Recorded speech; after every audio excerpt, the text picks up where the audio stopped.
আপনাদেরকে বুঝাতে চাই, আপনি আমি নবী মুস্তাফার উম্মতে মুহাম্মাদি। আপনার ইহুদি বলছে আপনি আমি উম্মতে মুহাম্মাদি, খ্রিস্টান বলছে আমি উম্মতে মুহাম্মাদি, ওহাবি বলছে উম্মতে মুহাম্মাদি, দেওবন্দি বলছে উম্মতে মুহাম্মাদি, কাদিয়ানি বলছে উম্মতে মুহাম্মাদি, আপনি হানাফি বলছে উম্মতে মুহাম্মাদি। তো উম্মতে মুহাম্মাদি কে?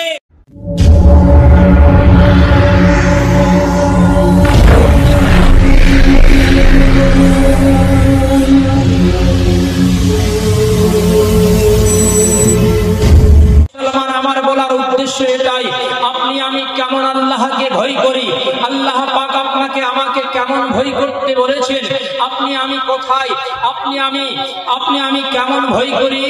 যখন আপনি আমি একটা বিপদে পড়লাম, ওই সময় খুব আল্লাহকে মনোসহকারে ডেকে ডেকে নিজের বিপদ থেকে উদ্ধার হওয়ার পরে আবার আপনি আমার নিজের ভুল কর্মের মধ্যে ছুটে যাই, আপনি আমি আবার নিজের ভুল রাস্তার মধ্যে চলতে লেগে যাই। হে মুসলমান, এটার নাম আল্লাহকে ভয় করার না। আল্লাহকে আপনি আমি যখন ভয় করব, আপনি আমি ভুল রাস্তা থেকে বঞ্চিত হব।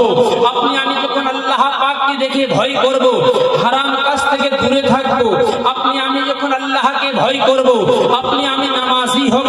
আপনি আমি আল্লাহকে যখন ভয় করব, আল্লাহ পাকের হুকুম নির্দেশ মোতাবেক চলবো, দয়ার নবী মায়ার নবী মুস্তাফার সুন্নাত তরিকায় চলবো। এই মুসলমান, আপনি আমি আল্লাহ পাক যেভাবে ভয় করতে বলেছেন, সেই ভয়টা কার মধ্যে ছিল? যারা মুমিনে কামিল, যাদের অন্তরে আল্লাহ রাসূলের মুহাব্বত ভালোবাসা কেমন রেখেছিলেন।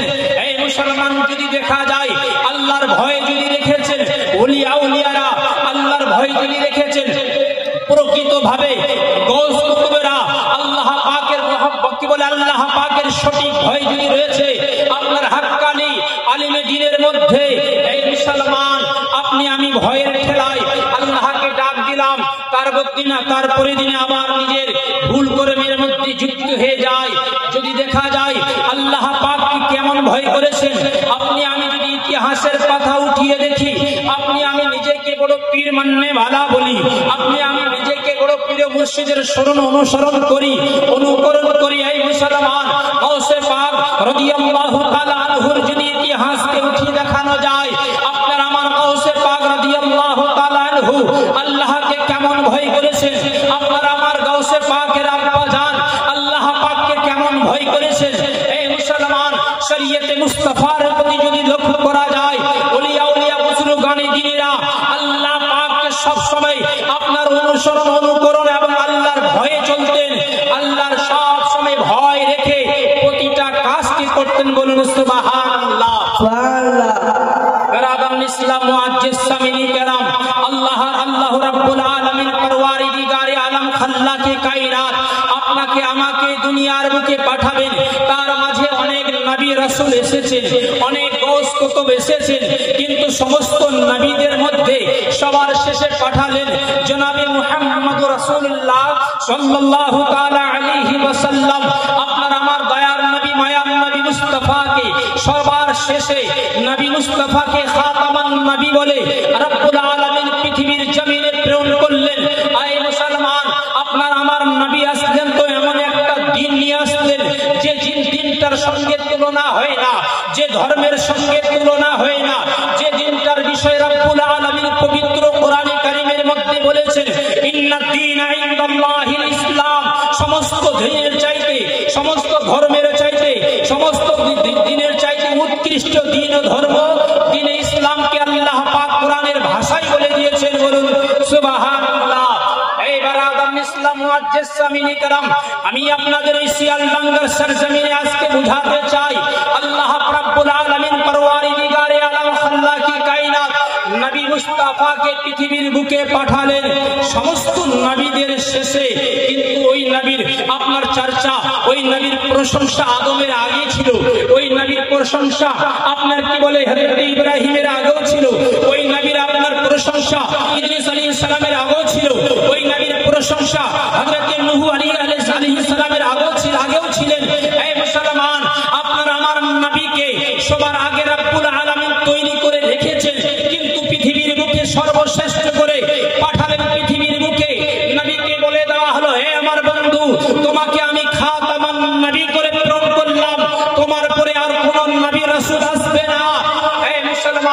আপনি আমি সেই নবী মুহাম্মদুর রাসূলুল্লাহ সাল্লাল্লাহু তাআলা আলাইহি ওয়াসাল্লামের উম্মতে মুহাম্মাদি বলে পরিচয় দিই। বেরাদার ইসলাম, আপনাদেরকে বুঝাতে চাই আপনি আমি নবী মুস্তাফার উম্মতে মুহাম্মাদি। আপনার ইহুদি বলছে আপনি আমি উম্মতে মুহাম্মাদি, খ্রিস্টান বলছে আমি উম্মতে মুহাম্মাদি, ওহাবি বলছে উম্মতে মুহাম্মাদি, দেওবন্দি বলছে উম্মতে মুহাম্মাদি, কাদিয়ানি বলছে উম্মতে মুহাম্মাদি, আপনি হানাফি বলছে উম্মতে মুহাম্মাদি। তো উম্মতে মুহাম্মাদি কে? এই মুসলমান, আমি বুঝাতে চাইবো যিনি উম্মতে মুহাম্মাদি বলে পরিচয় দেবেন, যিনি আপনার নবীকে আপনার নবী আশিকে রাসূল বলে পরিচয় দেবেন, নবী মুস্তাফার প্রতিটা সুন্নত তরিকাকে ভক্তি সম্মান জানিয়ে পৃথিবীর বুকে নবী মুস্তাফার সিরাতের উপরে চলবেন। বলুন সুবহানাল্লাহ। বেরাদার ইসলাম, মুআজ্জিজ সামিনী করুন, আপনার আমার দয়ার নবী মায়ার নবী মুস্তাফা পৃথিবীর বুকে আসলেন। আসার পরে আপনার কোরআনের ভাষায়, আল্লাহ পাকের ভাষায় আপনার এলান করলেন ইন্নাদ দীনা ইনদাল্লাহিল ইসলাম। আল্লাহ পাক এমন একটা দ্বীন ধর্ম দিয়েছে, এই ধর্মটা সমস্ত ধর্মের চাইতে উৎকৃষ্ট ধর্ম। যে কোরআন আল্লাহ পাক নবী মুস্তাফার উপরে আপনার এক এক করে 23 বছর পর্যন্ত প্রয়োজন মোতাবেক নবী মুস্তাফাকে কোরআন দিতে থাকলেন। আপনার আমার নবী মুস্তাফাকে কোরআন, এই কোরআন আপনার পাহাড়কে দেওয়া হয়েছিল, পাহাড় কোরআনের ভার নিতে চাইনি। আপনার এই কোরআনের ভার সবাইকে দেওয়া হয়েছিল, কেউ নেওয়ার জন্য ক্ষমতা হয়নি। আপনার আমার দয়ার নবী মায়ার নবী মুস্তাফাকে এই কোরআন সম্পূর্ণ কোরআনটি দেওয়া হলো। এই মুসলমান, যে কোরআনে পাক আল্লাহ রাব্বুল আলামিন পরওয়ারদিগারে আলম খাল্লাকে কায়নাত, যে কোরআনে পাকের মধ্যে আপনার সূরা ফাতিহার পরে তার দ্বিতীয় সূরায় সূরা বাকারার মধ্যে বলেছেন যালিকাল কিতাবু লা রাইবা ফীহি, এই কিতাবের মধ্যে কোনো সন্দেহ নেই। এমন একটি কিতাব, এমন একটি গ্রন্থ আপনার, যে এত পৃথিবীর বুকে আপনার কিতাব রাইটার কবি লিখেছেন, প্রতিটা কিতাবের লেখকের মধ্যে কোনো লেখক বলতে পারে না আমার কিতাবের মধ্যে সন্দেহ নেই, কিন্তু এমন একটা মনোনীত আপনার মনোভূত কিতাব, যে কিতাবটি নবী মুহাম্মদ রাসূলুল্লাহর প্রতি আল্লাহ পাক নাজিল করেন, যে কোরআন কিতাবটির নাম হলো কোরআনে পাক, যে কিতাবটির নাম হলো কোরআন শরীফ, যে কিতাবটির নাম হলো কোরআন মাজিদ, সেই কিতাবটি নবী মুস্তাফাকে দেওয়া হয়। আপনার আমার দয়ার নবী মায়ার নবী মুস্তাফা সাল্লাল্লাহু তাআলা আলাইহি ওয়াসাল্লাম, ওই কিতাব নবী মুস্তাফাকে দেওয়া হয়। যে কিতাবটা পড়া নেকি রয়েছে, যে কিতাব কারো দ্বারা পড়িয়ে নেওয়া নেকি রয়েছে, যে কিতাবটা শোনা নেকি রয়েছে, আপনার যে কিতাবটা অন্যকে শোনানো নেকি রয়েছে, এরকম আপনার চ্যালেঞ্জ যুক্ত, এরকম আপনার উপমা যুক্ত পৃথিবীর বুকে কোনো কিতাব আসেনি, আর কিয়ামত পর্যন্ত আর আসবে না। বলুন সুবহানাল্লাহ। এই মুসলমান, আপনার আমার নবী যেমন বাবা আদম থেকে নিয়ে ঈসা পর্যন্ত সমস্ত নবীদের সঙ্গে চ্যালেঞ্জের মধ্যে নবী আমার রাসূল আমার এক নম্বরে, পৃথিবীর বুকে অনেক কিতাব নাজিল হয়েছে, অনেক সহিফা নাজিল হয়েছে, কিন্তু এমন একটি কিতাব যেটার নাম হলো কোরআন মাজিদ। এই কোরআন, এই কিতাব সমস্ত কিতাবের চাইতে উলা ও আলা। আমার নবীকে আল্লাহ পৃথিবীতে পাঠালেন তো সমস্ত নবীদের চাইতে আলা ও উলা করে। বলুন সুবহানাল্লাহ। এই মুসলমান, আপনি আমি ওই নবী মুস্তাফার উম্মতে মুহাম্মাদি বলে পরিচয় দিই, যেই নবীর শান ও মান আপনার আমার অন্তরে এতটাই রাখা দরকার। আপনি আমি পৃথিবীর সমস্ত আপনার যত পৃথিবীর আল্লাহ পাকের সৃষ্টি রয়েছে, সমস্ত সৃষ্টির চাইতে নবী দয়ার নবী মায়ার নবীর মহব্বত, প্রেম, ভালোবাসা অন্তরে যতক্ষণ বেশি না রেখেছি, আপনি আমি কামিলে মুমিন হতে পারি না, আপনি আমি পূর্ণাঙ্গ মুসলমান হতে পারি না। কারণ একটাই, রাসূলের ভালোবাসা সমস্ত আল্লাহর সৃষ্টির চাইতে বেশি রাখতে হবে। বলুন সুবহানাল্লাহ।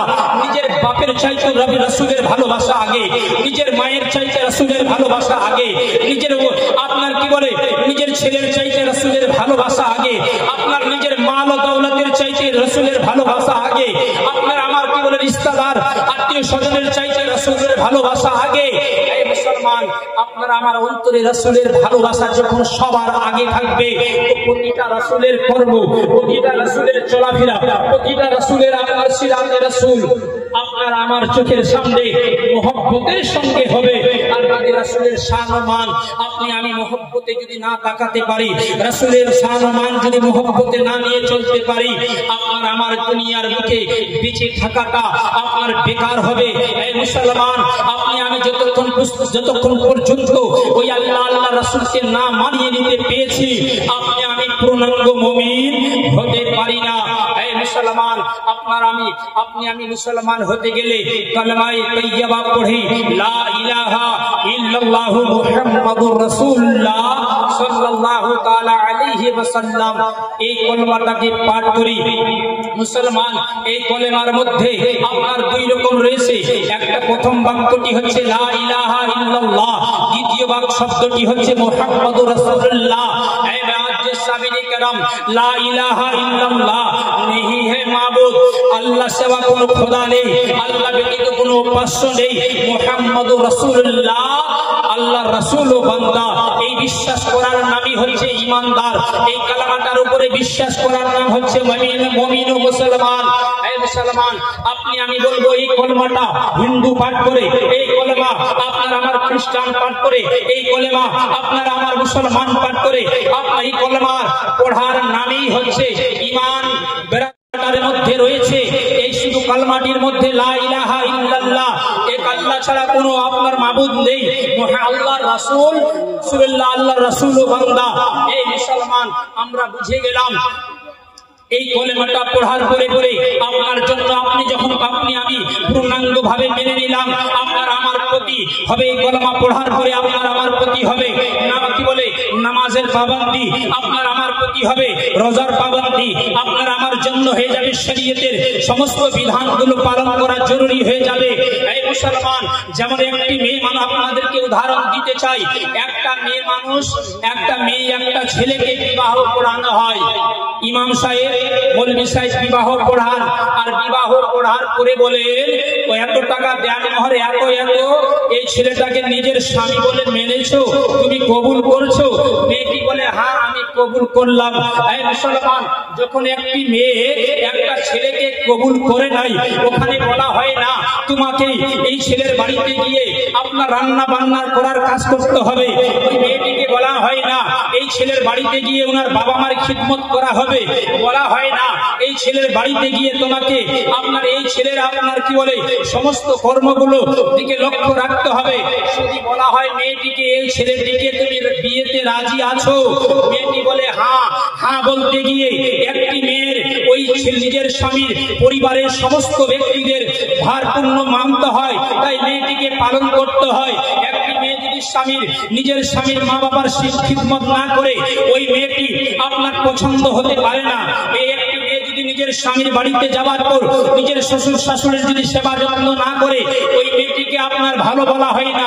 ওই মেয়েটি নিজের স্বামীর সেবা যদি না করে, ওই মেয়েটিকে ভালো বলা হয় না। ওই মেয়েটিকে যদি শ্বশুর বাড়ির সমস্ত আত্মীয় স্বজনের মন যদি জয় না করতে পারে, ওই মেয়েটাকে ভালোবাসে না।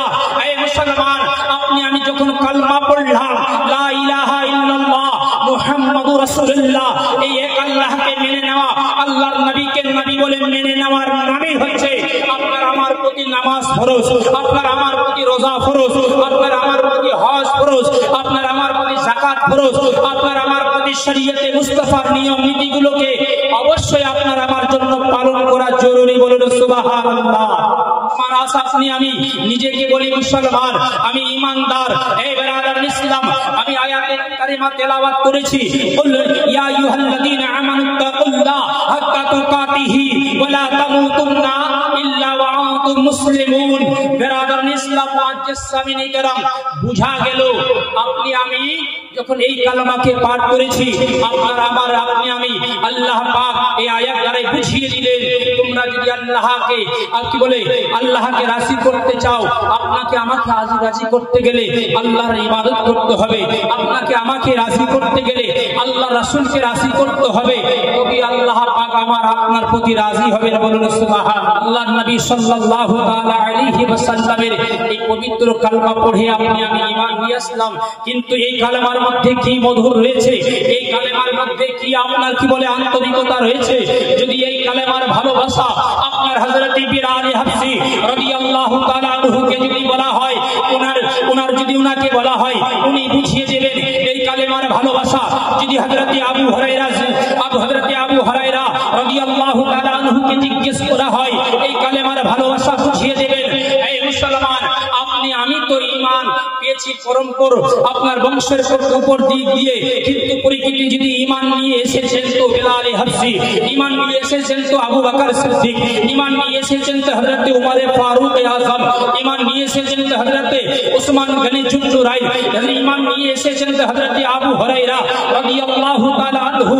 যে বেলাল হাবশী এই ঈমান নিয়ে আসার কারণে উনি এতটাই কষ্ট করেছেন, উনি এতটাই আপনার কি বলে জ্বলন্ত আপনার কি বলে আপনার গরম বালুর উপরে শুইয়ে দেওয়া হয় ঈমানকে ছড়ার জন্য, তবু আল্লাহ রাসূলের মহব্বতকে ভুলে নাই।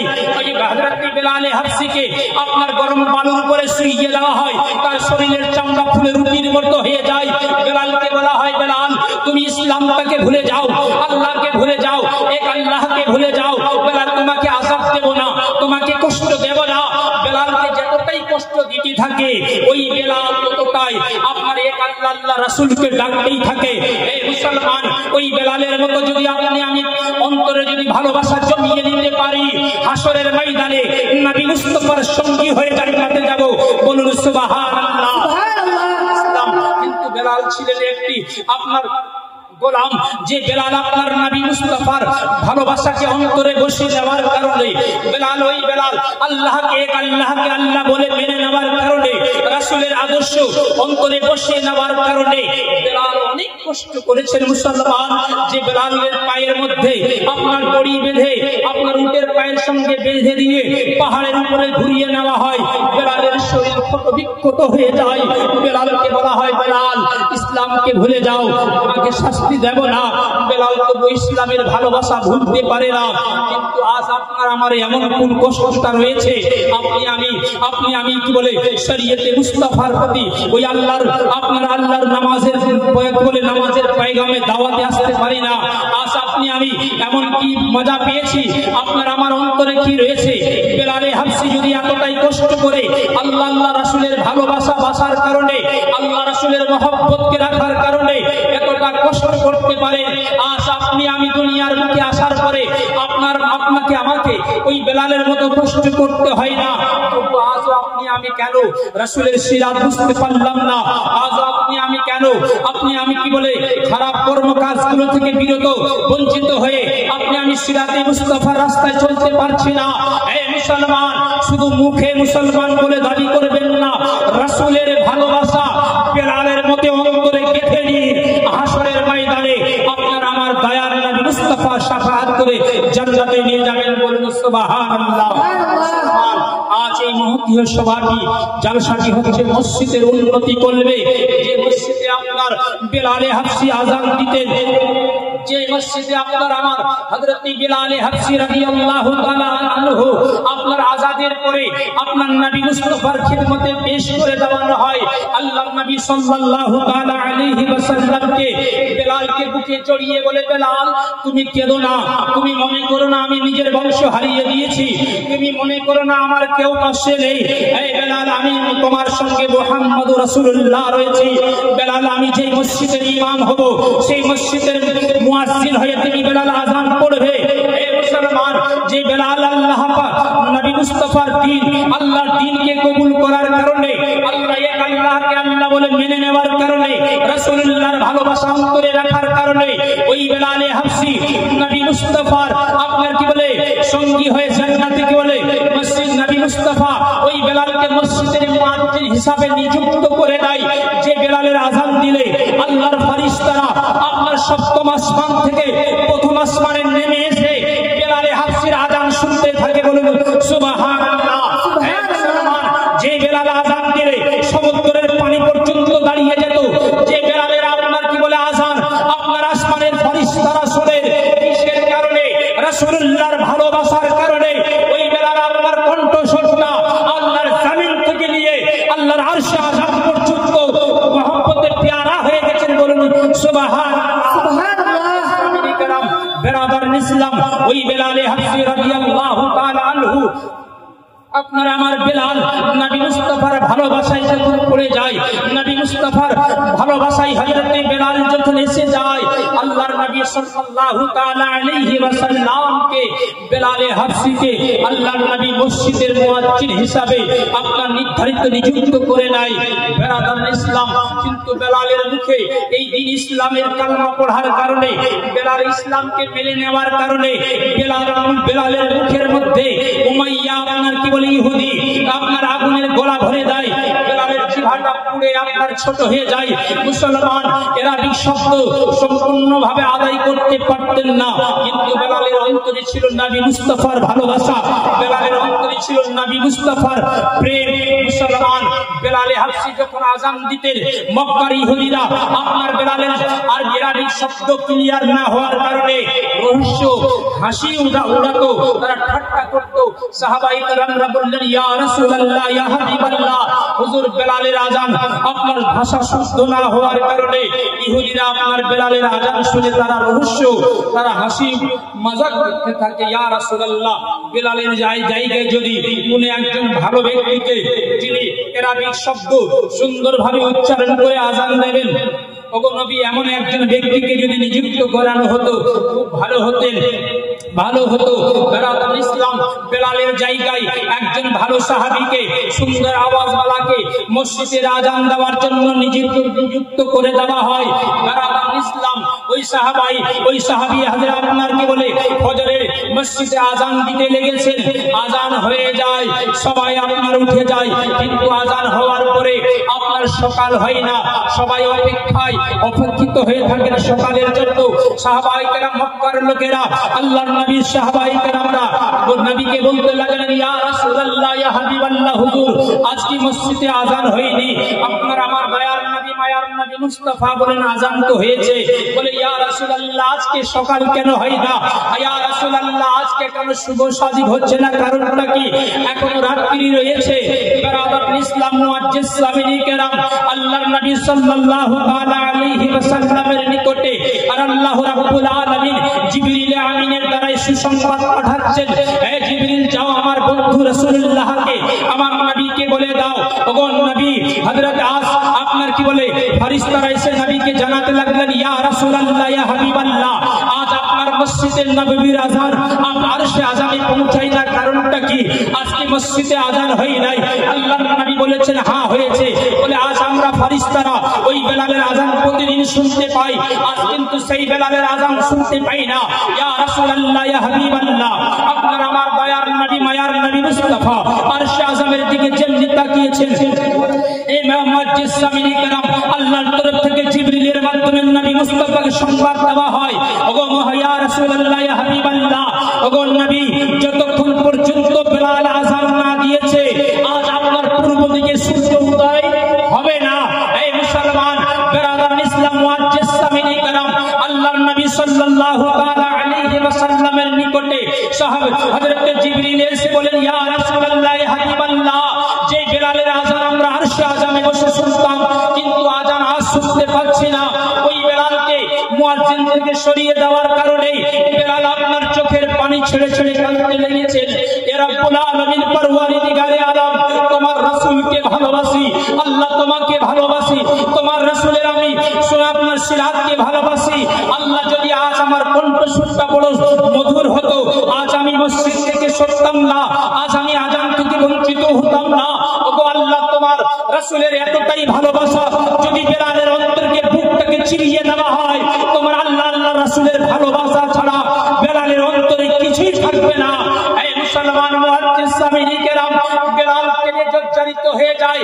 বেলালের চোখের পানির পড়ার কারণে আল্লাহ পাক সূর্যকে বের হতে দিচ্ছেন না।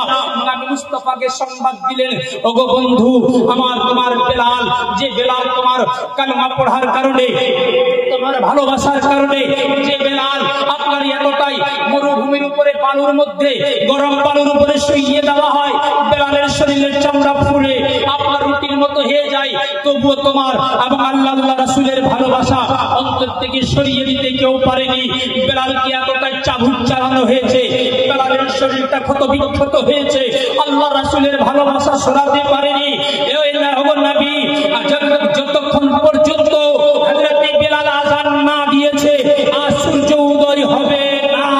এই মুসলমান, আজ এই মসজিদের জন্য, আজিমুস-শান কনফারেন্স জলসা আপনারা শুনতেছেন। এই মসজিদে আযান দেওয়া হয়, শরীয়তে মুস্তাফার মধ্যে রয়েছে। যদি আযান দেওয়া এতটাই স্বভাব, যদি আল্লাহর বান্দারা যদি জেনে নিত, আল্লাহর বান্দারা যদি জানতো আযান দেওয়ার পরিমাণ নেকিটা কত, আল্লাহর নবী সাল্লাল্লাহু তাআলা আলাইহি ওয়াসাল্লাম হাদিসে পাকের মধ্যে যদি বর্ণিত করতেন, আজ আমরা তলোয়ার নিয়ে আযান দেওয়ার জন্য লড়াই করতাম। বেরাদার ইসলাম মুআজ্জিজ সামিনে کرام, বুঝা গেল আপনার হযরত বিলাল হাবশী রাদিয়াল্লাহু তাআলা আনহু আপনার মসজিদ, আপনার কি বলে আল্লাহর নবী সাল্লাল্লাহু তাআলা আলাইহি ওয়াসাল্লাম বললেন, যাও বেলাল কোথায় রয়েছে, বেলালকে খুঁজো। বেলালকে খুঁজতে খুঁজতে দেখতেছেন বেলাল একটি নির্জন জায়গায় বসে আল্লাহর দরবারে চোখের পানি ছেড়ে ছেড়ে কাঁদতেছেন, মাবুদ আল্লাহ, যদি আজ আমার গলার কণ্ঠটা জিহ্বা থেকে যদি আমার আল্লাহ তোমার পবিত্র নাম যদি সুন্দরভাবে উচ্চারণ করতাম, আল্লাহ আযান থেকে বঞ্চিত হতাম না। আল্লাহ মুআজ্জিজ সামিনে کرام, সাহাবায়ে کرامরা বেলালের নিকটে পৌঁছে যাওয়ার পরে বেলালকে বলে, বেলাল চলো তোমাকে ডাক পড়েছে। দয়ার নবী মায়ার নবী ডাকতেছেন। এই মুসলমান নবীর সামনে আসলেন, বেলালকে দয়ার নবী মায়ার নবী বললেন, বেলাল যাও তুমি আযান দিয়ে দাও। বেলাল মহব্বতে পাগল হয়ে যায়। রাসূলের এই মধুমাখা আওয়াজটি শোনার এতটাই নবীকে ভালোবাসতেন। আজ অন্ত পৃথিবীর বুকে আপনার আমার নামাজি অনেক মিলবে, কিন্তু নবী বালা মিলবে না। পৃথিবীর বুকের মধ্যে অনেক রোজাদার মিলবে, কিন্তু রাসূলের ভালোবাসা বালা মিলবে না। পৃথিবীর বুকের মধ্যে আপনার যাকাত দেনেওয়ালা অনেক পাওয়া যাবে, কিন্তু রাসূলের ভালোবাসা রাখা পাওয়া যাবে না। এই মুসলমান, আপনি আমাকে, আপনাকে আমাকে রাসূলের ভালোবাসা ওই বেলালের নিয়ে যদি রাখতে পারি, বেলালের মতো যদি মনের মধ্যে রাসূলের প্রেম প্রীতি রাখতে পারি, রেখে যদি ইবাদত বন্দেগী করি, তবে আমি হাসরের ময়দানে নবী মুস্তাফার শাফাআতের হকদার হতে পারবো। নজর নবী মুস্তাফার শাফাআতের আশা আপনাকে আমাকে করতে হবে না, কারণ রাসূলকে যদি আপনি আমি রাজি না যদি করাতে পারি, আল্লাহ পাক আপনার আমার প্রতি রাজি হবেন না, হবেন না। বেরাদার ইসলাম, হযরত ওই বিলাল হাবশী রাদিয়াল্লাহু তাআলা আনহু একদিন দয়ার নবী মায়ার নবীর নিকটে জিজ্ঞেস করলেন, ইয়া রাসূলুল্লাহ, ইয়া হাবিবাল্লাহ, হুজুর বেয়াদবি মাফ করবেন, হুজুর সবার আগে আল্লাহর জান্নাতে কে প্রবেশ করবেন? মুআজ্জিজ সামিনে کرام, বেরাদার ইসলাম, হযরত বিলাল হাবশী দয়ার নবী মায়ার নবী মুস্তাফাকে জিজ্ঞেস করলেন। আল্লাহর নবী সাল্লাল্লাহু তাআলা আলাইহি ওয়াসাল্লাম বেলালকে বললেন, বেলাল সবার আগে তুমি জান্নাতে যাবে। হযরত বেলাল লজ্জিত ভাব হয়ে মাথাকে নিচু করে নিয়ে বললেন, ইয়া রাসূলুল্লাহ, ইয়া হাবিবাল্লাহ, হুজুর আপনি সমস্ত সৃষ্টির চাই, সমস্ত আল্লাহর যত সৃষ্টি রয়েছে সব চাইতে উত্তম, কোথাও উত্তম সৃষ্টি আপনি। ওগো নবী, আপনার আগে কেউ জান্নাতি হতে পারে কি? ইয়া রাসূলুল্লাহ, ইয়া হাবিবাল্লাহ, আপনার আগে এই গোলাম গুনেগার কি করে জান্নাতি হতে পারে? মুআজ্জিজ সামিনে کرام, বেরাদার ইসলাম, আপনার আমার দয়ার নবী মায়ার নবী মুস্তাফা